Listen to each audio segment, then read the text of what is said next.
आज की वीडियो में हम जिस किताब का रिव्यू करने वाले हैं वो लिखी है युवाल नोआ हरारे ने, नेक्सस। इस बुक का रिव्यू करना इस वजह से जरूरी है क्योंकि इस बुक में उन्होंने बड़े ही इंपॉर्टेंट कॉन्सेप्ट्स का जिक्र किया है। उन्होंने इस बात के ऊपर फोकस किया है जो आर्टिफिशियल इंटेलिजेंस है वो किस तरीके से आपके इर्द गिर्द जो सोशियो इकोनॉमिक रिलेशंस हैं या फिर जो सोशियो इकोनॉमिक कॉन्सेप्ट्स हैं उनको किस तरीके से ना सिर्फ ट्रांसफॉर्म कर रही है बल्कि उन सारे कॉन्सेप्ट्स के लिए एक बहुत बड़ा थ्रेट बन चुकी है। इस बुक का स्टार्ट वो यहां से लेते हैं कि कहा जाता है कि जो होमो सैपियंस है ना, they are wise human beings. लेकिन ऑथर कहते हैं कि if the Homo sapiens are so wise then why they are so self destructive. यानी कि अगर आप इतने ही ज़हीन हैं तो क्यों आप लोग खुद को एक तबाही की तरफ लेकर जा रहे हैं। और इसका वो जिक्र करते हैं कि जो आर्टिफिशियल इंटेलिजेंस है वो बेसिकली ह्यूमन सिविलाइजेशन के लिए एक थ्रेट है। पूरी जो बुक है वो इसी बारे में लिखी गई है कि किस तरीके से जो डेमोक्रेसी है वो अंडर थ्रेट है due to the threat of artificial intelligence. Similarly वो जो डिफरेंट कॉन्सेप्ट्स हैं, पॉपुलिज्म किस तरीके से डेमोक्रेसी के लिए थ्रेट है। इसके साथ साथ उन्होंने इंफॉर्मेशन एज की जो हिस्ट्री थी उसका जिक्र किया है कि इंफॉर्मेशन एज जो है स्टोन एज से लेके सिलिकॉन एज तक यानी कि आर्टिफिशियल इंटेलिजेंस के इरा तक उन्होंने इंफॉर्मेशन की हिस्ट्री डिस्कस की है कि इंफॉर्मेशन इवॉल्व कैसे हुई है। इसके साथ साथ ना सिर्फ इंफॉर्मेशन एज डिस्कस की गई बल्कि डेमोक्रेसी की एवोल्यूशन कैसे हुई उसको भी डिस्कस किया गया। और इसी के साथ साथ जो डिक्टेटरशिप की एवोल्यूशन है कि डिक्टेटोरियल रिजीम्स कौन कौन से थे, सपोज किन डायनासिटी थी, उसको भी डिस्कस किया गया। और फाइनली इस बात के ऊपर ऑथर जो है कंक्लूड करते हैं अपनी बुक को कि ये जो आर्टिफिशियल इंटेलिजेंस का थ्रेट है, जो कंप्यूटर टेक्नोलॉजी का थ्रेट है, जो कि इनिशियली जस्ट मैथमेटिक्स कैलकुलेट करने के लिए हमारे सामने कॉन्सेप्ट आया था, वो इस हद तक थ्रेट बन चुका है कि वो खुद ब खुद डिसीजन मेकिंग कर रहा है और ह्यूमंस को रिप्लेस करने के लिए तैयार है। सो इस बुक का रिव्यू जो है शुरू करते हैं। और ऑथर कहते हैं क्योंकि सबसे बड़ा थ्रेट है, जैसे कि थ्रेट्स मैंने आपके साथ जिक्र किए, सो इसी वजह से वो कहते हैं कि जरूरी है कि जो रियासतें हैं इसको रिजॉल्व करने के लिए, रेगुलेट करने के लिए किसी ना किसी तरह के कोई स्टेप्स लें। और रिसेंटली एक स्टेप लिया भी गया 2023 में जब ब्लैचले समिट होता है यूके में। और उस समिट का जो ऑब्जेक्टिव था वो यही था कि how to regulate artificial intelligence. जो पहला चैप्टर था इस बुक का, द नेक्सस का, वो ये था कि इंफॉर्मेशन क्या है। इंफॉर्मेशन के हवाले से उन्होंने पहले एक्सप्लेन किया कि इंफॉर्मेशन क्या है। और फिर इंफॉर्मेशन को एक्सप्लेन करना जरूरी इस वजह से था क्योंकि इसी इंफॉर्मेशन की डिबेट को वो आगे ले जाके स्टोरीज के साथ कनेक्ट करते हैं कि स्टोरीज क्या होती हैं। और फिर इसी इंफॉर्मेशन की जो सॉर्ट ऑफ इंफॉर्मेशन का जो कॉन्सेप्ट है इसी को वो एक्सप्लेन करते हैं कि डेमोक्रेसी में फ्लो ऑफ इंफॉर्मेशन क्या है, डिक्टेटोरियल रिजीम्स जो हैं वहां पे इंफॉर्मेशन का फ्लो किस तरीके से होता है। तो जो पूरी डिबेट है वो इंफॉर्मेशन के गिर्द ही रिवॉल्व करती है बुक की कि किस तरीके से जो हिस्टोरिकली इंफॉर्मेशन का फ्लो था वो ह्यूमन बीइंग्स के थ्रू हुआ करता था, लेकिन आजकल इन अ मॉडर्न वर्ल्ड जो है इंफॉर्मेशन का फ्लो कंप्यूटर टेक्नोलॉजी और आर्टिफिशियल इंटेलिजेंस के थ्रू होता है। ऑथर कहते हैं कि एक नाइव व्यू जो है वो ये है कि इंफॉर्मेशन का मतलब ये होता है कि शायद इंफॉर्मेशन जो है वो रियलिटी को जो है दिखा रही है, लेकिन हकीकत में ऐसा है नहीं। जो रियलिटी है, जो ट्रुथ है, वो डिफर करता है इंफॉर्मेशन से। ट्रुथ जो होता है वो बेसिकली रिप्रेजेंट करता है एक्यूरेट फैक्ट्स को, लेकिन इंफॉर्मेशन कभी भी एक्यूरेट फैक्ट्स को रिप्रेजेंट नहीं कर रही होती। और यहीं पे वो कॉन्सेप्ट जो है इलेबोरेट करते हैं मिस इन्फॉर्मेशन का और डिस इन्फॉर्मेशन का। मिस इन्फॉर्मेशन ये होती है कि ऑनेस्ट मिस्टेक, आपसे कोई गलती हो जाती है, आप सही इंफॉर्मेशन फैलाना चाह रहे होते हो मगर आप जो है गलत इंफॉर्मेशन फैला देते हो। इसी तरीके से एक कॉन्सेप्ट होता है डिस इन्फॉर्मेशन, यानी कि आप डिलिबरेटली जानबूझ के आप जो है इंफॉर्मेशन को मिसगाइड करते हो लोगों के साथ। सो ये वो एक कॉन्सेप्ट देते हैं इंफॉर्मेशन का। और वो कहते हैं कि जो इंफॉर्मेशन है इसी इंफॉर्मेशन को वो फिर स्टोरीज के साथ कनेक्ट करते हैं। यहाँ पे वो बात करते हैं कि जो दुनिया है वहां पे डिफरेंट स्टोरीज हैं और उन डिफरेंट स्टोरीज के तहत ये दुनिया आपस में एक दूसरे के साथ कनेक्टेड है। जैसे कि वो कहते हैं कि चाइना जो है वो लोगों को कनेक्ट करता है, यूनाइट करता है कम्युनिज्म की स्टोरी सुनाकर। ठीक है कि कम्युनिज्म की रेवोल्यूशन कैसे आई और फिर कम्युनिस्ट लीडर किस तरीके से हुआ करते थे।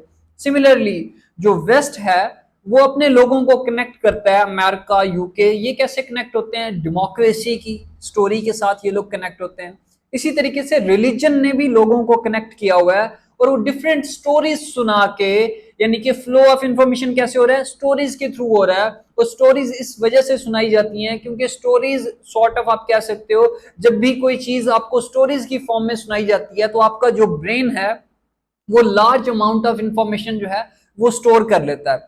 इसी तरीके से वो जिक्र करते हैं कि जो इस्लाम है उसने एक अलग स्टोरी सुनाई हुई है मुसलमानों को, जिसके तहत वो लोग जो हैं, जो मुसलमान हैं, वो यूनाइटेड हैं एक इस्लामिक स्टोरी के तहत।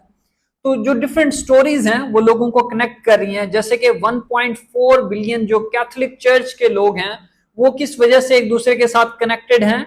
बाइबल की वजह से कनेक्टेड है। सिमिलरली जो 8 बिलियन लोग दुनिया के हैं वो जो है, जाहिर एक तो रिलीजन नहीं है उन 8 बिलियन लोगों का, but those 8 billion people are connected just because of the currency. एक करेंसीज की स्टोरी है, एक ट्रेड की स्टोरी है, उन ग्राउंड्स के ऊपर ये लोग जो है आपस में कनेक्टेड हैं। सो जो सेंट्रल कनेक्टर है वो बेसिकली स्टोरी होती है। बाज़-औक़ात हम समझ रहे होते हैं कि शायद हम लोग किसी इंसान के साथ कनेक्टेड हैं, किसी इंसान के साथ हमें अफेक्शन है, लेकिन हकीकत में हम उस इंसान के साथ कनेक्ट नहीं होते, बल्कि उस इंसान के साथ जुड़ी हुई स्टोरी के साथ जो है हम लोग कनेक्टेड होते हैं। सो पावर ऑफ स्टोरी क्या होती है? वो कहते हैं कि जो स्टोरीज हैं ये बड़ी पावरफुल होती हैं। वो इस वजह से पावरफुल होती हैं क्योंकि जो बड़े बड़े ट्राइब्स होते थे हिस्टोरिकली, वो उन ट्राइब्स को कनेक्टेड रखती थी, यूनाइट रखती थी। और यही फिनोमेना जब ट्राइब से इवेंचुअली हम नेशन स्टेट सिस्टम की तरफ जाते हैं आफ्टर 30 इयर्स वॉर, जब ट्रीटी ऑफ वेस्टफेलिया साइन होती है, तो तब ये जो स्टोरीज हैं ये रियासत को कनेक्ट करने के लिए, रियासत का सोशल ऑर्डर मेंटेन करने के लिए बड़ी जरूरी हो जाती हैं। और यही वजह कि इस वजह से इन स्टोरीज को आप कह सकते हो कि ये बड़ी पावरफुल किस्म की स्टोरीज हैं। और ये स्टोरीज सिमिलर जो आइडेंटिटी के लोग होते हैं वो ज्यादा यूनाइट होते हैं आपस में। जैसे कि यहाँ पे वो एग्जांपल देते हैं कि जो सिमिलर आइडेंटिटी के लोग हैं वो एक दूसरे के साथ स्ट्रांगली कनेक्टेड होते हैं। यही वजह थी कि जब इराक की इन्वेजन की गई 2000s में अमेरिका और यूके की तरफ से, ताकि उन ऑयल फील्ड्स के ऊपर कब्जा किया जा सके जो इराक में है, जबकि उसी तरह की ऑयल फील्ड्स नॉर्वे में भी थी, लेकिन कभी भी उन ऑयल फील्ड्स के ऊपर अटैक नहीं किया गया क्योंकि जो नॉर्वे के लोग हैं, जो यूके के लोग हैं, जो यूएस के लोग हैं, they are connected with each other. और वो किस वजह से कनेक्टेड हैं? सिमिलर स्टोरी की वजह से, क्योंकि उनकी जो स्टोरीज हैं वो सिमिलर हैं। डेमोक्रेसी और जो कैपिटलिज्म की फिलॉसफी, सो उनकी स्टोरी जो है वो डिफरेंट है मुस्लिम वर्ल्ड से, जबकि मुस्लिम वर्ल्ड और वेस्टर्न वर्ल्ड की जो स्टोरी है जाहिर है कि वो आपस में क्लैश करती है। इसी स्टोरी के आर्ग्यूमेंट को फर्दर जो है ऑथर एक्सप्लेन करते हैं कि 1933 में जो हिटलर था वो इलेक्शन लड़ता है और फिर उन इलेक्शन के नताइज के तहत हिटलर पावर में आता है। तो उसकी वजह क्या होती है? उसकी वजह ये होती है कि जो नाजी स्टोरी थी, उस नाजी स्टोरी को जो है इंडोर्स करते हैं जर्मनी के लोग। और नाजी स्टोरी क्या थी? बिकॉज वर्ल्ड वॉर 1 होती है तो उसके बाद से जो 13.5% जो टेरिटरी थी जर्मनी की वो डिवाइड कर दी जाती है अमंग द अलाइड पावर्स जो कि विनर्स होते हैं। और उसके अलावा जब हिटलर पावर में आता है वो इस चीज को एक्सप्लॉइट करता है, एक स्टोरी बनाता है और उस स्टोरी को जो है काफी सारे लोग लाइक करते हैं। यही वजह है कि वो फिर पावर में आता है और लीड करता है एंड इवेंचुअली वो वर्ल्ड वॉर 2 की तरफ दुनिया को लेकर जाता है। सो यहाँ पे ऑथर कहते हैं, इंटरनेशनल रिलेशंस के आर्ग्यूमेंट को चैलेंज करते हैं कि history is often shaped not by the deterministic factor of power relations but by the tragic mistakes results from believing in mesmerizing but harmful stories. So वो कहते हैं कि जो पावर रिलेशंस हैं उनके तहत ये हिस्ट्रीज दुनिया की स्टेट्स की नहीं चल रही होती, बल्कि इन स्टोरीज की बिना के ऊपर जो है वो चल रही होती हैं। अब जैसे कि मैंने कहा कि stories are necessary if you want to maintain the social order, और जो स्टोरीज हैं वो ज्यादातर फिक्शनल होती हैं। ये स्टोरीज का कॉन्सेप्ट ज्यादातर रिलीजन की तरफ से दिया जाता है, या फिर जो आपके पॉलिटिशियंस हैं उनकी तरफ से दिया जाता है, या फिर लीडर्स की तरफ से दिया जाता है। ये क्या करते हैं? ये आपको फेक किस्म की स्टोरीज सुनाते हैं, ये आपको फिक्शनल किस्म की स्टोरीज सुनाते हैं। और फिक्शनल स्टोरीज का जाहिर है कि कुछ ना कुछ एडवांटेज होता है। पहला एडवांटेज ये होता है कि सिंपली आप उस स्टोरी को जिस तरीके से मोल्ड करना चाहो आप कर सकते हो। दूसरा ये कि ये जो लीडर्स होते हैं या फिर जो रिलीजियस लीडर्स होते हैं, चाहे चर्चेज में जैसे कि पोप हुआ करते थे, इनका सबसे बड़ा फायदा ये होता है कि हर कौम की हिस्ट्री में कुछ ऐसी डार्क एजेस होते हैं, कुछ ऐसे डार्क एपिसोड्स होते हैं जिनको स्किप करना जरूरी होता है, जिनको जो वहां के लीडर्स होते हैं वो नहीं चाहते होते कि इस चीज का पता अपनी कौम को जो है वो लगने दें, इस चीज की इंफॉर्मेशन वो अपनी कौम तक पहुंचने दें। सो जरूरी होता है कि जब आप फिक्शनल स्टोरीज क्रिएट करते हो तो एक तो ये कि आप उसको अपने हिसाब से मोल्ड कर लेते हो, दूसरा फायदा आपको क्या होता है वो ये होता है कि जो डार्क पीरियड ऑफ हिस्ट्री होता है आपकी एज का, आप उसको स्किप कर देते हो। जैसा कि आप किसी भी रिलीजन को उठा लें, आप किसी भी यूरोप की कंट्री को उठा लें, तो हर कंट्री की एक डार्क एज है जिसके बारे में वो बात करना पसंद नहीं करती। चाहे इस्लाम को उठाते हैं सपोज फॉर इंस्टेंस हम, तो हमारा एक डार्क पीरियड है जहां पे औरतों को जो है जिंदा दफना दिया जाता था। सो हो सकता है कि अगर कोई ऐसा रिलीजियस लीडर है वो चाहे तो उसको इस डार्क पीरियड को स्किप कर सकता है। इसी तरीके से यूरोप, क्रिश्चियनिटी जो है वहां पे भी एक डार्क पीरियड था, डार्क एज थी, और वो क्या थी, जहां पे औरतों को जिंदा जला दिया जाता था, जहां पे औरतों की जो चेस्ट थी उनको काट दिया जाता था। इसी तरीके से विच हंट के नाम पे हजारों औरतों और हजारों मर्दों को जो है उनको असैसिनेट कर दिया जाता था। सो वो एक डार्क एज थी जहां पे जो किंग था it was the reflection of God. So उन सारे डार्क एजेस को जब भी हम देखें तो क्या करती है नेशन, क्या करती है, उन डार्क पीरियड को क्या करती है, स्किप कर देती है। सो स्टोरीज के हवाले से वो बात करते हैं कि स्टोरीज अक्सर जो हमें सुनाई जाती हैं वो झूठ की बुनियाद पे होती हैं, लेकिन ऑथर कहते हैं ये झूठ जरूरी होता है कौमियत बनाने के लिए, कौम को बनाने के लिए। और यहाँ पे वो जिक्र करते हैं कि जो प्लेटो थे उन्होंने अपनी बुक रिपब्लिक में लिखा था, क्योंकि प्लेटो ने एक यूटोपियन रियासत का जो कॉन्सेप्ट दिया था, उसमें प्लेटो कहते हैं कि constitution of utopian state based on the noble law, यानी कि आप झूठ की बुनियाद के ऊपर जो है वो कॉन्स्टिट्यूशन जो बनाओगे, जो यूटोपियन स्टेट का जो कॉन्स्टिट्यूशन होगा। सो इसी तरीके से ये जो झूठ होता है, ऑथर कहते हैं ये झूठ बेसिकली कौमों को एक दूसरे के साथ कनेक्ट कर रहा होता है, स्ट्रेंथन कर रहा होता है, उनके दरमियान जो यूनिटी है उसको प्रमोट कर रहा होता है। यहाँ पे वो एक पॉइंट है जैसे जॉर्ज ऑरवेल ने कहा था कि जो इग्नोरेंस है वो स्ट्रेंथ है, कि जब तक आप जो है जाहिल रहते हो तब तक आप लोग जो है यूनाइट रहते हो, लेकिन जैसे ही आपके सामने जो ट्रुथ है वो अनवेल किया जाएगा तो आपका जो सोशल ऑर्डर होगा वो डिस्टर्ब हो जाएगा। अगर आपको सच्चाई बता दी जाएगी तो फिर रियासत के लिए सोशल ऑर्डर मेंटेन करना जरा मुश्किल होता है। इस वजह से जो रियासतें हैं वो फिक्शनल स्टोरीज के ऊपर आपको कनेक्टेड रखती हैं। सो ट्रुथ जो है it is basically a threat to social order, क्योंकि अगर आप इमेजिन करेंगे अगर पोप चर्च उस टाइम जो है जिस तरह की फिक्शनल स्टोरीज वो सुनाया करते थे, अगर वो सच बोल देते या फिर जो डिफरेंट फिलोसफर्स उनको क्रिटिसाइज कर रहे थे उनकी फिलोसफी को अगर वो मान लेते, तो क्या उस टाइम जो पोप के लिए जो ऑर्डर को मेंटेन करना था, तो क्या पोप उस ऑर्डर को मेंटेन कर सकता था? बिल्कुल भी नहीं कर सकता था। सो ये बात किसी हद तक ठीक साबित होती है। सो उस टाइम जो मिडिल एजेस का यूरोप था उसके बारे में वो कहते हैं कि वो एक एंटीसेमिटिक यूरोप था, और वहां पे यही वजह है कि उस टाइम के जो क्रिश्चियनिटी के जो लीडर्स थे, ऑरेटर्स थे बेहतरीन किस्म के, और जो मिथ मेकर्स थे उनके लिए आसान था कि वो लोगों को बेवकूफ बना सकें। इवन ये जो आर्ग्यूमेंट है ये रेलेवेंट है आजकल की दुनिया में भी, आजकल के इरा में भी, कि वो लोग जो मिथ मेकर्स होते हैं, जो अच्छी स्टोरीज बना लेते हैं, जो अच्छी स्टोरीज के तहत लोगों को अपने साथ कनेक्ट कर लेते हैं, वो लीडर क्या करते हैं, इवेंचुअली पावर में आने के लिए वो कामयाब हो जाते हैं, इलेक्शन वो जीत जाते हैं। जिसको आजकल की स्टोरीज को आप बिल्कुल ऐसे ले सकते हो जैसे कि मॉडर्न इरा में हम सियासत की बात करते हुए नैरेटिव्स, बयानिए की बात करते हैं।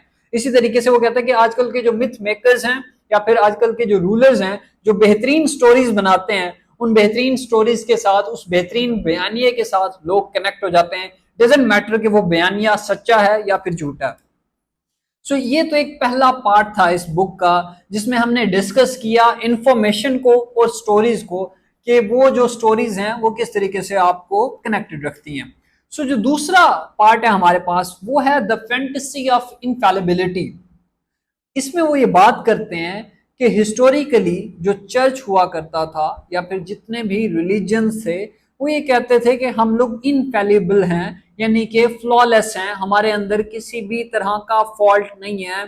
So no one is allowed to question and no one is allowed to challenge the authority of Pope or Church। यानी कि आप लोग जो है पोप की अथॉरिटी को क्वेश्चन नहीं कर सकते, आप लोग जो है चर्च की अथॉरिटी को क्वेश्चन नहीं कर सकते थे।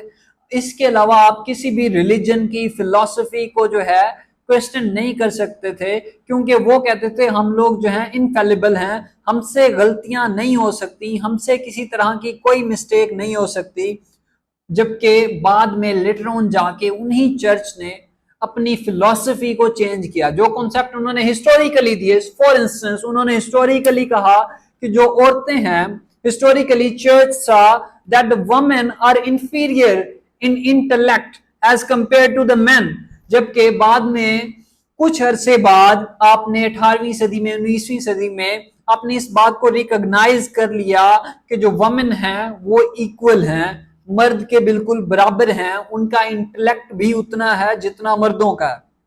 सो वो कॉन्सेप्ट जो आपने पहले उस टाइम दिए थे, क्योंकि आप उस टाइम खुद को कहते थे हम लोग इनफेलिबल हैं, लेकिन उस वक्त जब भी इन कॉन्सेप्ट को कोई चैलेंज करता था, जब भी चर्च की अथॉरिटी को कोई चैलेंज करता था, तो ये लोग क्या करते थे, उसके खिलाफ एक्शन लेते थे। उसके खिलाफ एक्शन इस तरीके से लिया जाता था, या तो उसको मार दिया जाता था या फिर उसको जो है इम्प्रिजन कर दिया जाता था, क्योंकि वो एक फैंटेसी में थे। और वो फैंटेसी ये थी कि वो लोग जो हैं they are super human beings और उनसे किसी भी तरह की कोई गलती जो है नहीं हो सकती। ये सुपर ह्यूमन बीइंग्स का कॉन्सेप्ट जो है बेसिकली युवाल नोआ हरारी ने अपनी एक और किताब जिसका नाम 21 लेसन्स फॉर 21st सेंचुरी है, जो कि उन्होंने 2018 में पब्लिश की, उसमें भी दिया था कि आर्टिफिशियल इंटेलिजेंस के तहत दो तरह के लोग आएंगे जो कि सुपर ह्यूमन बीइंग्स होंगे, और इसके अलावा जो है यूजलेस होमोसैपियंस होंगे जो किसी काम के नहीं होंगे, जो टेक्नोलॉजी को नहीं समझते होंगे, जो आर्टिफिशियल इंटेलिजेंस को नहीं समझते होंगे, जो मॉडर्न कॉन्सेप्ट्स को नहीं समझते होंगे, वो बेसिकली यूजलेस ह्यूमन बीइंग्स होते हैं। सो अब जरा हम दोबारा अपने टॉपिक के ऊपर वापस आते हैं। अब जो चर्च था, एक तो वो ये कहता था कि मेरे से कोई मिस्टेक नहीं हो सकती, और फिर होता क्या था कि उस टाइम डिफरेंट तरह की कॉन्स्पिरेसी थ्योरीज जो हैं वो चर्च की तरफ से प्रमोट की जाती थी।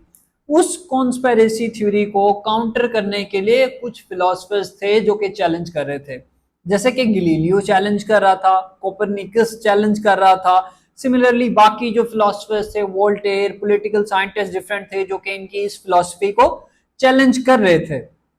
और इन फिलोसफी को चैलेंज अच्छा खासा तब आता है जब प्रिंट रेवोल्यूशन आती है, जब प्रिंटिंग प्रेस की इजाद होती है, तो तब बहुत सारे लोग इस बारे में लिखना शुरू कर देते हैं कि ये कॉन्स्पिरेसी थ्योरीज जो हैं इनको काउंटर करना शुरू कर देते हैं। So let's discuss those conspiracy theories कि वो कौन कौन सी कॉन्स्पिरेसी थ्योरीज थी। एक तो थी विचेस के हवाले से। विचेस क्या है कि जैसे शैतानी जादूगर, और ये विचेस का जो कॉन्सेप्ट था, किसी को भी वो जो है कह देते थे कि ये लोग जो हैं, ये खानदान जो है बेसिकली ये विचेस हैं, यानी कि शैतानी जादूगर हैं, और उनकी कुछ खसूसियात होती थी विचेस की। किसी के ऊपर भी कह दिया कि ये विचेस हैं, और फिर उन खसूसियात को अगर हम डिस्कस करें तो वो ये थी कि उनके बारे में कहा जाता कि ये लोग जो विचेस हैं ये बेसिकली शैतान की इबादत करते हैं। ये लोग जो विचेस हैं ये बेसिकली क्या करते हैं, ये शैतानी जादूगर जो हैं ये बच्चों को मारते हैं, ये बच्चों के साथ सेक्स करते हैं। ये जो शैतानी जादूगर हैं ये सॉर्ट ऑफ क्या करते हैं, शैतान के साथ सेक्स करते हैं। ये जो शैतानी जादूगर हैं इनकी वजह से एपिडेमिक्स, बीमारियां फैलती हैं। ये जो शैतानी जादूगर हैं इनकी वजह से तबाही आती है, कैटास्ट्रॉफी की तरफ ये लेकर आपको जाते हैं, ये डेड बॉडीज को खाते हैं। सो इस तरह की कॉन्स्पिरेसी थ्योरीज जो थी वो प्रमोट की जाती थी चर्च की तरफ से।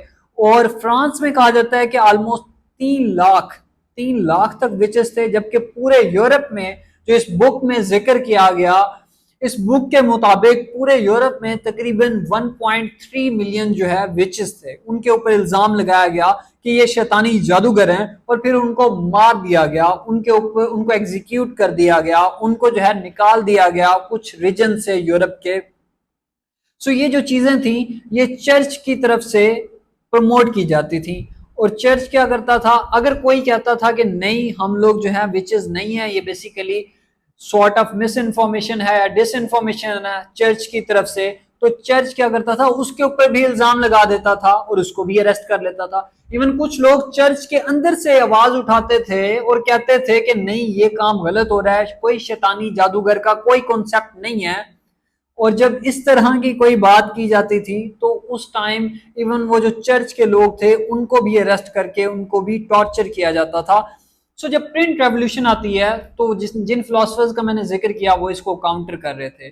सो देयर वाज अ परसेप्शन कि क्योंकि आप प्रिंट रेवोल्यूशन आ चुकी है और बहुत सारे फिलोसफर इसको काउंटर भी कर रहे हैं, तो इवेंचुअली अब हमारे लिए शायद इजी होगा कि हम लोग जो है एक ट्रू रिप्रेजेंटेशन ऑफ रियलिटी कर सकें।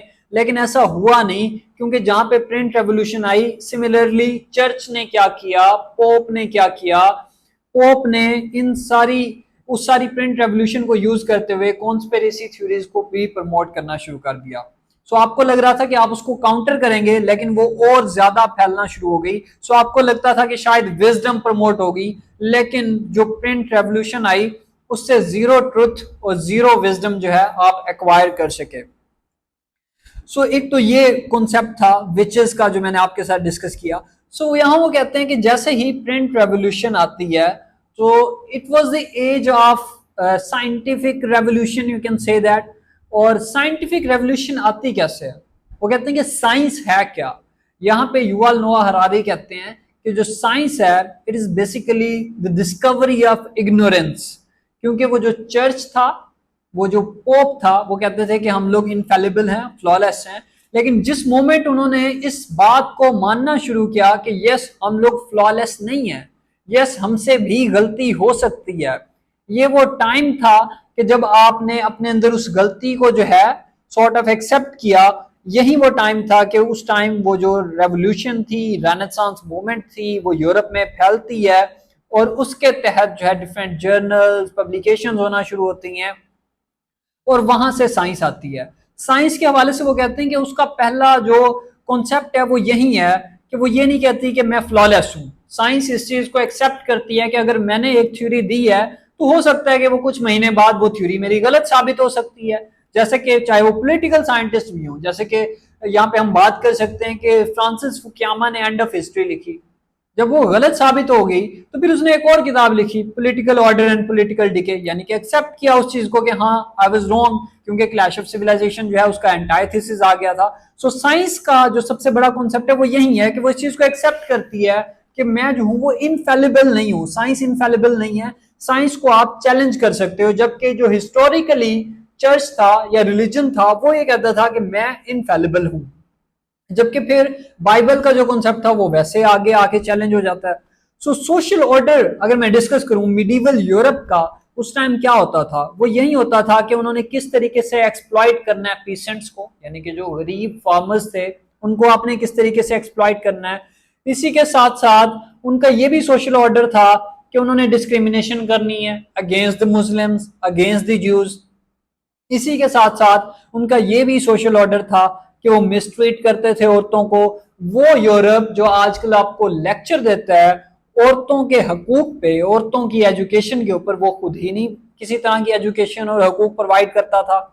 और जो चर्च जो था उसके बारे में हम बात कर चुके हैं कि वो कहता था कि मेरे से कोई गलती नहीं हो सकती। तो ये जो कॉन्सेप्ट थे बेसिकली ये वो हमारा चैप्टर था द फैंटेसी ऑफ इनफैलिबिलिटी जो हमने डिस्कस किया।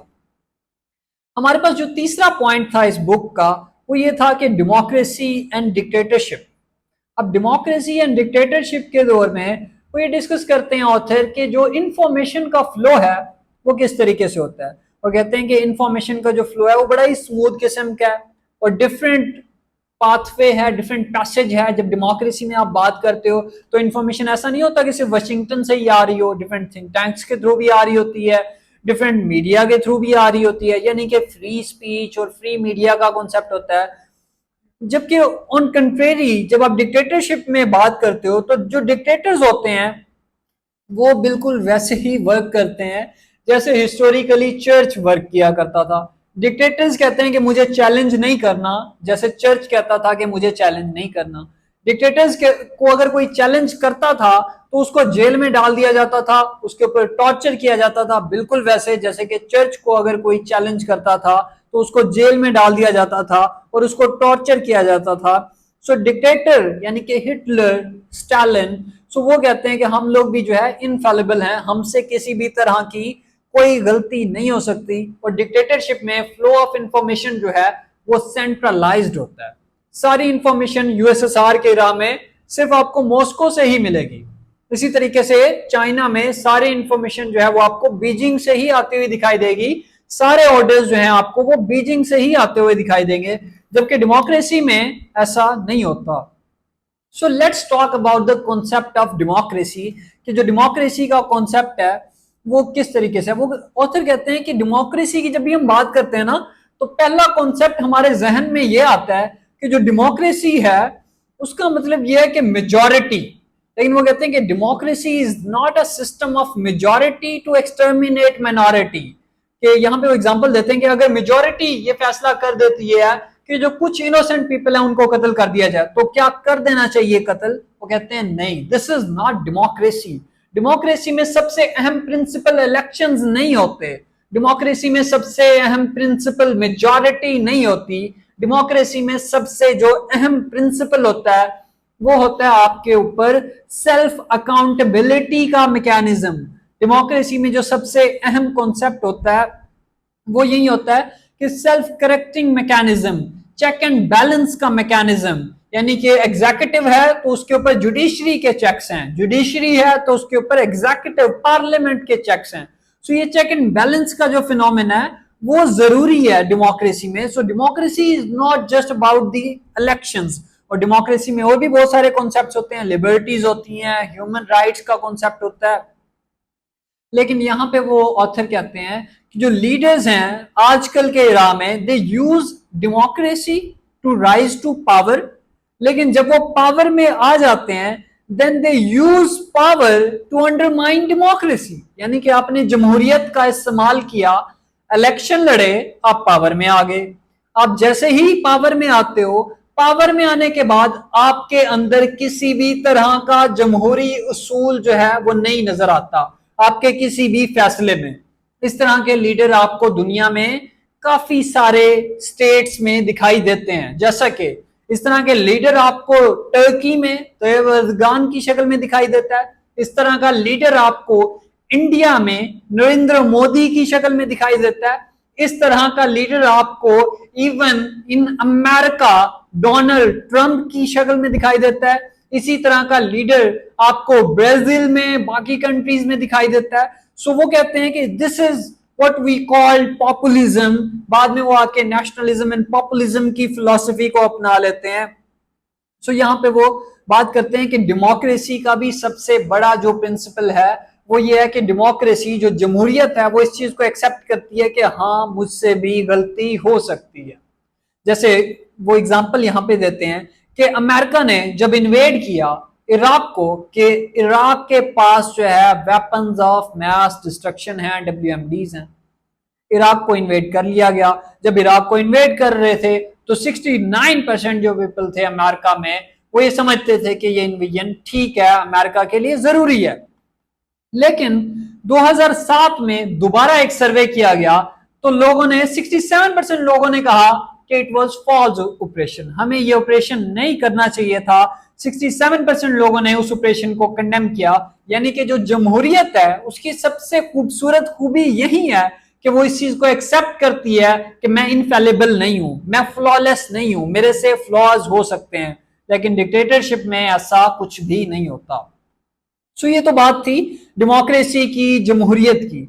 इसके अलावा अब हम बात करते हैं कि डेमोक्रेसी को वो कहते हैं कि जो सबसे बड़ा थ्रेट है वो है पॉपुलिज्म का थ्रेट। पॉपुलिज्म के थ्रेट के बारे में वो कहते हैं कि जो पॉपुलिस्ट लीडर होते हैं वो कैसे होते हैं, एंटाई डेमोक्रेटिक स्ट्रॉन्गमैन आप कह सकते हो इनको। इनका जो नोवल क्लेम होता है वो ये होता है कि मैं ही वो हकीकी लीडर हूं जो लोगों को रिप्रेजेंट करता हूं, बाकी जो ओपोजिशन है they are basically alien elites. जितने भी मसाइल एग्जिस्ट करते हैं इस एलीट एस्टेब्लिशमेंट की वजह से एग्जिस्ट करते हैं। और वो ये कहता है कि बेसिकली जितने भी लीडर्स हैं वो किसी भी तरह का कोई मसला जो है सॉर्ट आउट नहीं कर सकते, जबकि मैं ही वो लीडर हूं जो हर तरह के मसले को सॉर्ट आउट कर सकता हूं। जो पॉपुलिस्ट होता है उसका सबसे बड़ा मसला यही होता है, वो कहता है कि अगर कोर्ट्स ने उसके खिलाफ डिसीजन दिया है तो वो कहता है कि ये गलत डिसीजन है, ये गलत कोर्ट है। जबकि किसी न्यूज़पेपर ने उसके बारे में आर्टिकल लिखा है तो उस आर्टिकल के बारे में वो कहता है कि इसने सही फैक्ट्स एंड फिगर्स मेरे बारे में नहीं लिखे। इसी तरीके से कोई जर्नलिस्ट उसके बारे में बात करता है तो पॉपुलिस्ट कहता है कि जर्नलिस्ट मेरे बारे में फेक प्रोपेगेंडा जो है वो प्रमोट कर रहा है। सो पॉपुलिस्ट हर चीज को जो है सॉर्ट ऑफ स्केप्टिकल वे में देखता है और हर चीज को चैलेंज करता है। सो पॉपुलिस्ट व्यू जो है, पॉपुलिस्ट बयानिया जो है वो डेमोक्रेसी के लिए थ्रेट है और डेमोक्रेसी को कोलैप्स की तरफ लेकर जा रहा है, जो पॉपुलिज्म की फिलॉसफी है। पॉपुलिज्म की फिलॉसफी की अगर हम बात करें तो वो कहते हैं कि इसमें पॉपुलिज्म का जो लीडर होता है इसमें कोई रिस्पेक्ट नहीं होती ओपोनेंट्स के लिए। और यहाँ पे ऑथर बताते हैं कि यही वजह कि अमेरिका की डेमोक्रेसी में जो आजकल हम लोग देखते हैं कि अमेरिका जो है डेमोक्रेटिक रिग्रेशन की तरफ जा रहा है, वो इस वजह से कि उनके जो पॉलिटिकल राइवल्स हैं वो एक दूसरे की रिस्पेक्ट नहीं करते।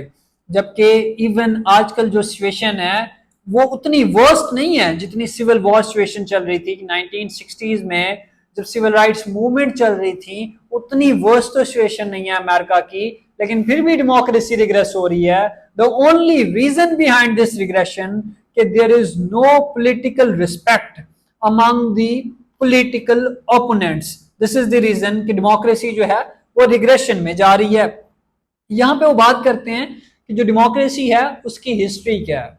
वो कहते हैं कि रोम में पहले डेमोक्रेसी होती थी, लेकिन जैसे ही रोमन एम्पायर बढ़ती गई और जैसे उसका साइज बढ़ता गया तो डेमोक्रेसी का कॉन्सेप्ट खत्म हो गया। तब ये कॉन्सेप्ट नहीं था कि सारे लोग मिलके जो है जमहूरी निजाम में हिस्सा डालते हैं और जमहूरी फैसले करते हैं, ऐसा कुछ भी नहीं होता था। सो रोम इनिशियली जब तक छोटी रियासत थी वहां पे डेमोक्रेसी थी, जब वो रियासत फैल गई तो डेमोक्रेसी खत्म हो गई, क्योंकि फ्लो ऑफ इंफॉर्मेशन जो है इतना ज्यादा नहीं था, सारी चीजों को कंट्रोल करना पॉसिबल नहीं था। सो आजकल अगर डेमोक्रेसी है तो this is all because of the mass media, कि आपको you would be able to connect millions of people only because of this media। और ये चीज जो जहां जहां आपको फायदा दे रही है डेमोक्रेसी को कनेक्ट करने में, डेमोक्रेसी को प्रमोट करने में, उसी तरफ दूसरी तरफ जब हम देखते हैं तो डिक्टेटरशिप जो है उसको फैलाने में भी डेमोक्रेसी काफी हद तक फ्रूटफुल साबित हो रही है। अगला जो पॉइंट है जैसे कि हमने डेमोक्रेसी डिस्कस की वो है डिक्टेटरशिप के हवाले से, कि जैसे कि हमने कहा कि सेंट्रलाइज्ड इंफॉर्मेशन होती है डिक्टेटरशिप में, और डेमोक्रेसी को अगर मास मीडिया ने प्रमोट किया तो डिक्टेटरशिप को भी मास मीडिया ने प्रमोट किया। टेलीग्राफ, आईटी, ये जो सारी रेवोल्यूशंस आई इसकी वजह से लार्ज स्केल के ऊपर टोटलिटेरियन रिजीम्स हमारे सामने आए। हिस्टोरिकली जैसे कौन कौन से डिक्टेटोरियल रिजीम्स रहे हैं, यूएसएसआर का स्टालिनिस्ट रहा है, ये तो बड़ा ही रिसेंट फिनोमेना है। उससे पीछे आप चले जाओ, स्पार्टा में टोटलिटेरियन रिजीम्स होते थे, वो इस हद तक आपको कंट्रोल करते थे कि आपने किसके साथ शादी करनी है, आपने क्या खाना है। उसके बाद जो टोटलिटेरियन रिजीम था वो किन डायनेस्टी का टोटलिटेरियन रिजीम था, जो कि आपसे ओबीडियंस जो है मांगता था। अगर आप ओबीडियंस नहीं करते थे उसकी तो फिर आपको असैसिनेट कर दिया जाता था, आपको मार दिया जाता था। और किन डायनेस्टी जो कि चाइना की डायनेस्टी थी, वहां पे जो फिलॉसफी थी वो लीगलिज्म की फिलॉसफी थी। लीगलिज्म क्या है? लीगलिज्म ये है कि जो ह्यूमन नेचर है वो क्रूअल है, ग्रीडी है।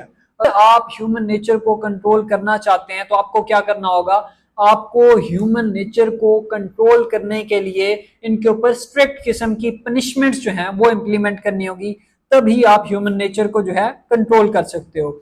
जबकि चाइना में कन्फ्यूशनिज्म है, लेकिन कन्फ्यूशनिज्म की फिलॉसफी को किन डायनेस्टी ने खत्म कर दिया था, क्योंकि कन्फ्यूशनिज्म की जो फिलॉसफी है वो कहती है कि जो ह्यूमन नेचर है वो अल्ट्रुइस्टिक है।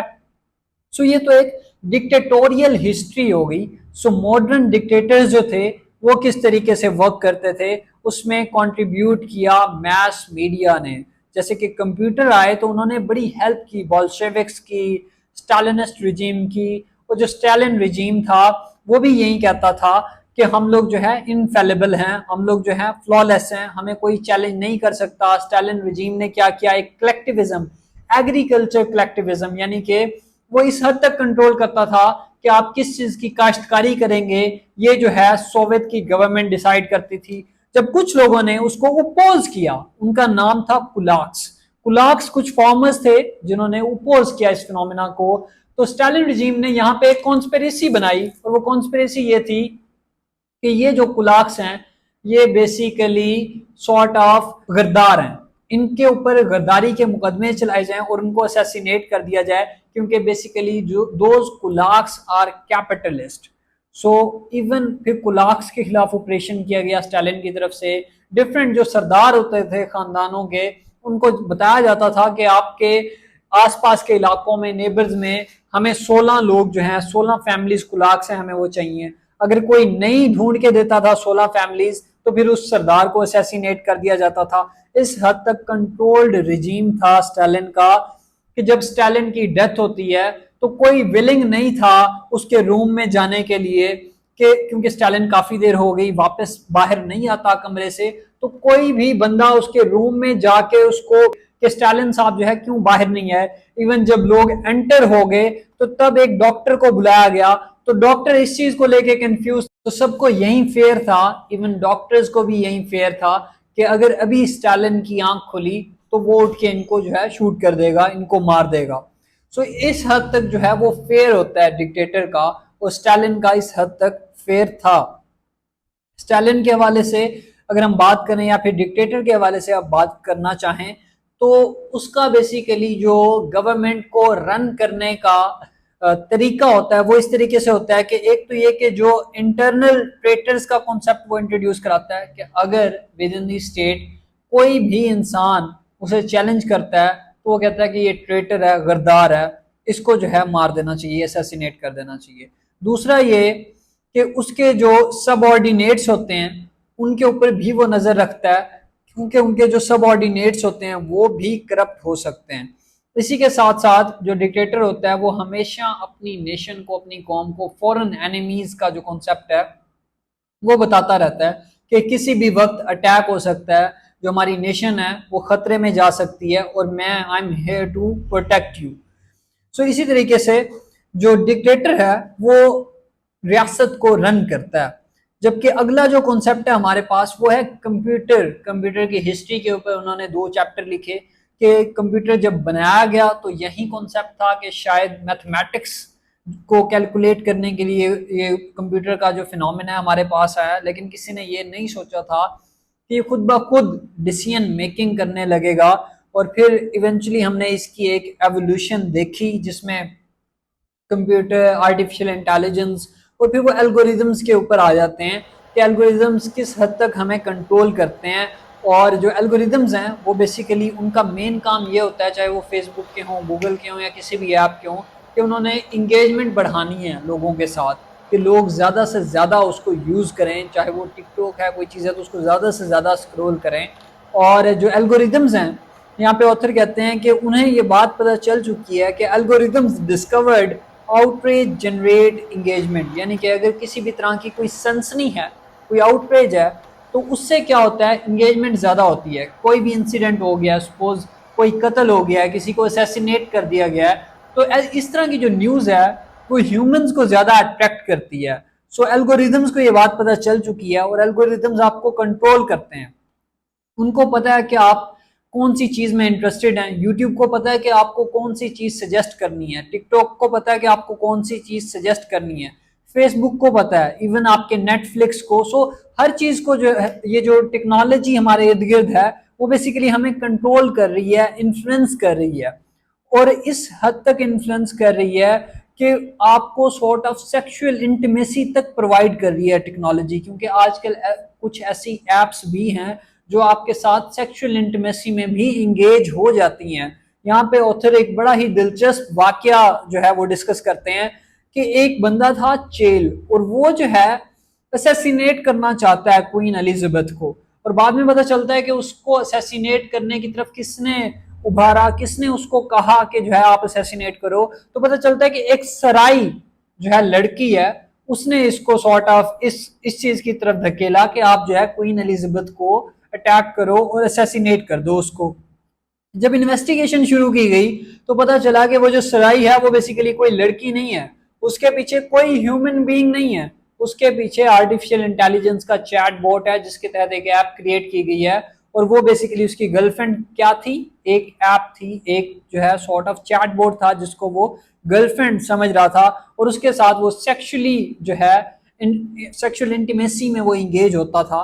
तो यहाँ से आप अंदाजा लगा सकते हैं कि किस हद तक जो आर्टिफिशियल इंटेलिजेंस है, और फिर कहते हैं इसका थ्रेट बहुत ज्यादा है, इतना बड़ा थ्रेट है कि वो ये थ्रेट उस थ्रेट से ज्यादा बड़ा है जो कि आपने टर्मिनेटर में देखा या फिर मैट्रिक्स मूवी में देखा, जहां पे रोबोट्स जो है भाग रहे हैं और मार रहे हैं एक दूसरे को। ये उससे भी बड़ा थ्रेट है, और एआई जो है वो हमें मॉनिटर कर रही है, हमारी दुनिया को मॉनिटर कर रही है। लेकिन यहाँ पे वो फिर दोबारा हिस्ट्री में जाते हैं और कहते हैं कि मॉनिटर करना भी हमारे साथ कोई पहली बार नहीं हो रहा, आज से पहले भी हमें कई बार मॉनिटर किया गया, जैसे कि हमारी फैमिलीज हमें मॉनिटर करती हैं, हमारे इंस्टीट्यूशंस हमें मॉनिटर करते हैं, इसी तरीके से जो डिक्टेटर्स हैं वो मॉनिटर करते हैं। रोमन एम्पायर में जो रोम था वो अपने लोगों को मॉनिटर करता था।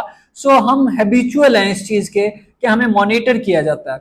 सो यहाँ पे अगर हम इस बुक को एंड करें तो ऑथर कहते हैं कि never summon power you can not control, यानी कि हमने आर्टिफिशियल इंटेलिजेंस को बुला तो लिया लेकिन आर्टिफिशियल इंटेलिजेंस को हम कंट्रोल नहीं कर सकते।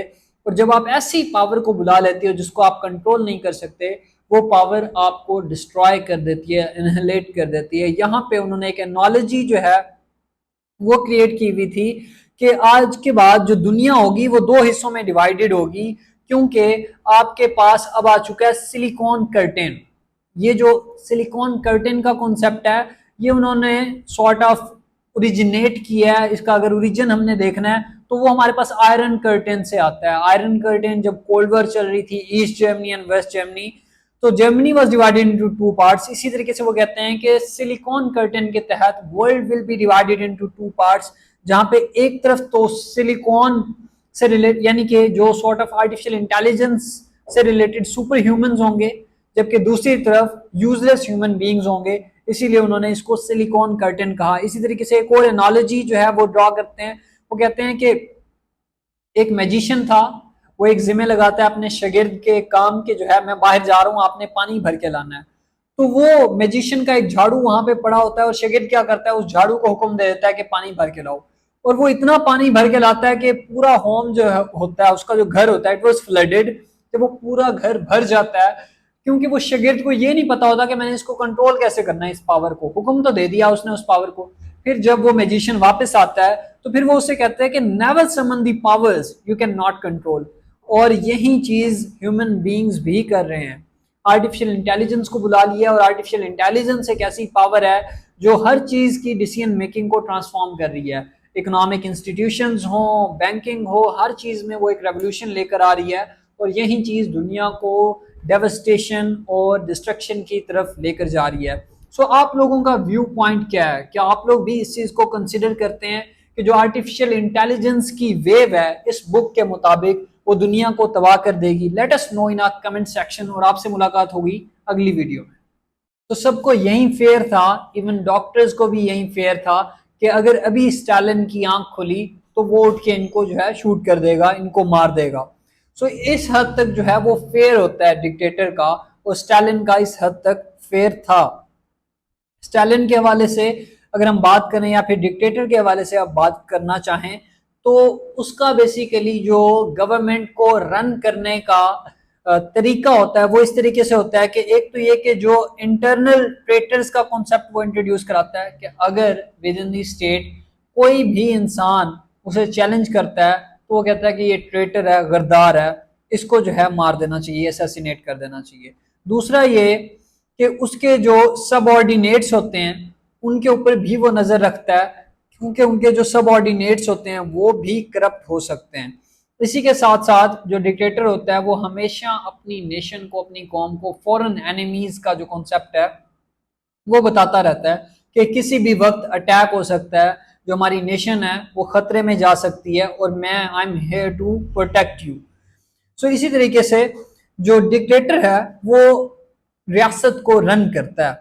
जबकि अगला जो कॉन्सेप्ट है हमारे पास वो है कंप्यूटर। कंप्यूटर की हिस्ट्री के ऊपर उन्होंने 2 चैप्टर लिखे कि कंप्यूटर जब बनाया गया तो यही कॉन्सेप्ट था कि शायद मैथमेटिक्स को कैलकुलेट करने के लिए ये कंप्यूटर का जो फिनोमेना है हमारे पास आया, लेकिन किसी ने ये नहीं सोचा था कि ये खुद ब खुद डिसीजन मेकिंग करने लगेगा।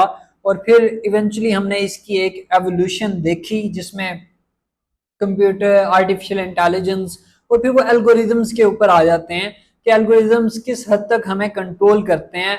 और जो एल्गोरिदम्स हैं वो बेसिकली उनका मेन काम ये होता है, चाहे वो फेसबुक के हों, गूगल के हों या किसी भी ऐप के हों, कि उन्होंने इंगेजमेंट बढ़ानी है लोगों के साथ, कि लोग ज्यादा से ज्यादा उसको यूज करें। चाहे वो टिकटॉक है, कोई चीज है, तो उसको ज्यादा से ज्यादा स्क्रॉल करें। और जो एल्गोरिदम्स हैं, यहाँ पे ऑथर कहते हैं कि उन्हें ये बात पता चल चुकी है कि algorithms discovered outreach generate engagement, यानी कि अगर किसी भी तरह की कोई सनसनी है, कोई आउटरीच है, तो उससे क्या होता है, इंगेजमेंट ज्यादा होती है। कोई भी इंसिडेंट हो गया, सपोज कोई कत्ल हो गया है, किसी को असैसिनेट कर दिया गया है, तो इस तरह की जो न्यूज है वो ह्यूमंस को ज्यादा अट्रैक्ट करती है। सो एल्गोरिदम्स को ये बात पता चल चुकी है और एल्गोरिदम्स आपको कंट्रोल करते हैं। उनको पता है कि आप कौन सी चीज में इंटरेस्टेड हैं। यूट्यूब को पता है कि आपको कौन सी चीज सजेस्ट करनी है, टिकटॉक को पता है कि आपको कौन सी चीज सजेस्ट करनी है, फेसबुक को पता है, इवन आपके नेटफ्लिक्स को। सो हर चीज को जो है, ये जो टेक्नोलॉजी हमारे इर्द गिर्द है वो बेसिकली हमें कंट्रोल कर रही है, इन्फ्लुएंस कर रही है। और इस हद तक इन्फ्लुएंस कर रही है कि आपको सॉर्ट ऑफ सेक्सुअल इंटीमेसी तक प्रोवाइड कर रही है टेक्नोलॉजी। क्योंकि आजकल कुछ ऐसी एप्स भी हैं जो आपके साथ सेक्सुअल इंटीमेसी में भी इंगेज हो जाती हैं। यहाँ पे ऑथर एक बड़ा ही दिलचस्प वाकया जो है वो डिस्कस करते हैं कि एक बंदा था चेल, और वो जो है असैसिनेट करना चाहता है क्वीन एलिजाबेथ को। और बाद में पता चलता है कि उसको असैसिनेट करने की तरफ किसने उभारा, किसने उसको कहा कि जो है आप असैसिनेट करो। तो पता चलता है कि एक सराई जो है लड़की है, उसने इसको सॉर्ट ऑफ इस चीज की तरफ धकेला कि आप जो है क्वीन एलिजाबेथ को अटैक करो और असैसिनेट कर दो उसको। जब इन्वेस्टिगेशन शुरू की गई तो पता चला कि वो जो सराई है वो बेसिकली कोई लड़की नहीं है, उसके पीछे कोई ह्यूमन बीइंग नहीं है, उसके पीछे आर्टिफिशियल इंटेलिजेंस का चैट बोट है जिसके तहत एक ऐप क्रिएट की गई है। और वो बेसिकली उसकी गर्लफ्रेंड क्या थी, एक ऐप थी, एक जो है सॉर्ट ऑफ चैट बोट था जिसको वो गर्लफ्रेंड समझ रहा था, और उसके साथ वो सेक्सुअली जो है सेक्सुअल इंटीमेसी में वो इंगेज होता था। तो यहाँ से आप अंदाजा लगा सकते हैं कि किस हद तक जो आर्टिफिशियल इंटेलिजेंस है, और फिर कहते हैं इसका थ्रेट बहुत ज्यादा है, इतना बड़ा थ्रेट है कि वो ये थ्रेट उस थ्रेट से ज्यादा बड़ा है जो कि आपने टर्मिनेटर में देखा या फिर मैट्रिक्स मूवी में देखा, जहां पे रोबोट्स जो है भाग रहे हैं और मार रहे हैं एक दूसरे को। ये उससे भी बड़ा थ्रेट है। और एआई जो है वो हमें मॉनिटर कर रही है, हमारी दुनिया को मॉनिटर कर रही है। लेकिन यहाँ पे वो फिर दोबारा हिस्ट्री में जाते हैं और कहते हैं कि मॉनिटर करना भी हमारे साथ कोई पहली बार नहीं हो रहा, आज से पहले भी हमें कई बार मॉनिटर किया गया। जैसे कि हमारी फैमिलीज हमें मॉनिटर करती हैं, हमारे इंस्टीट्यूशंस हमें मॉनिटर करते हैं, इसी तरीके से जो डिक्टेटर्स हैं वो मॉनिटर करते हैं। रोमन एम्पायर में जो रोम था वो अपने लोगों को मॉनिटर करता था। सो हम हैबिचुअल हैं इस चीज के कि हमें मॉनिटर किया जाता है। सो यहाँ पे अगर हम इस बुक को एंड करें तो ऑथर कहते हैं कि never summon power you can not control, यानी कि हमने आर्टिफिशियल इंटेलिजेंस को बुला तो लिया लेकिन आर्टिफिशियल इंटेलिजेंस को हम कंट्रोल नहीं कर सकते। और जब आप ऐसी पावर को बुला लेते हो जिसको आप कंट्रोल नहीं कर सकते, वो पावर आपको डिस्ट्रॉय कर देती है, इनहेलेट कर देती है। यहाँ पे उन्होंने एक एनालॉजी जो है वो क्रिएट की हुई थी कि आज के बाद जो दुनिया होगी वो दो हिस्सों में डिवाइडेड होगी, क्योंकि आपके पास अब आ चुका है सिलिकॉन कर्टेन। ये जो सिलिकॉन कर्टेन का कॉन्सेप्ट है ये उन्होंने सॉर्ट ऑफ ओरिजिनेट किया है। इसका अगर ओरिजिन हमने देखना है तो वो हमारे पास आयरन कर्टेन से आता है। आयरन कर्टेन जब कोल्ड वॉर चल रही थी, East Germany and West Germany, तो Germany was divided into two parts. इसी तरीके से वो कहते हैं कि सिलिकॉन कर्टेन के तहत world will be divided into two parts, जहां पे एक तरफ तो सिलिकॉन से रिलेटेड यानी कि जो सॉर्ट ऑफ आर्टिफिशियल इंटेलिजेंस से रिलेटेड सुपर ह्यूमंस होंगे, जबकि दूसरी तरफ यूजलेस ह्यूमन बीइंग्स होंगे। इसीलिए उन्होंने इसको सिलिकॉन कर्टेन कहा। इसी तरीके से एक और एनालॉजी जो है वो ड्रॉ करते हैं, वो कहते हैं कि एक मैजिशियन था, वो एक जिम्मे लगाता है अपने शागिर्द के काम के, जो है मैं बाहर जा रहा हूँ आपने पानी भर के लाना है। तो वो मैजिशियन का एक झाड़ू वहां पे पड़ा होता है और शागिर्द क्या करता है, उस झाड़ू को हुक्म दे देता है कि पानी भर के लाओ। और वो इतना पानी भर के लाता है कि पूरा होम जो होता है, उसका जो घर होता है, इट वॉज फ्लडेड, जब वो पूरा घर भर जाता है। क्योंकि वो शागिर्द को ये नहीं पता होता कि मैंने इसको कंट्रोल कैसे करना है, इस पावर को। हुक्म तो दे दिया उसने उस पावर को, फिर जब वो मैजिशियन वापस आता है तो फिर वो उसे कहता है कि never summon the powers you can not control. और यही चीज ह्यूमन बीइंग्स भी कर रहे हैं। आर्टिफिशियल इंटेलिजेंस को बुला लिया, और आर्टिफिशियल इंटेलिजेंस एक ऐसी पावर है जो हर चीज की डिसीजन मेकिंग को ट्रांसफॉर्म कर रही है।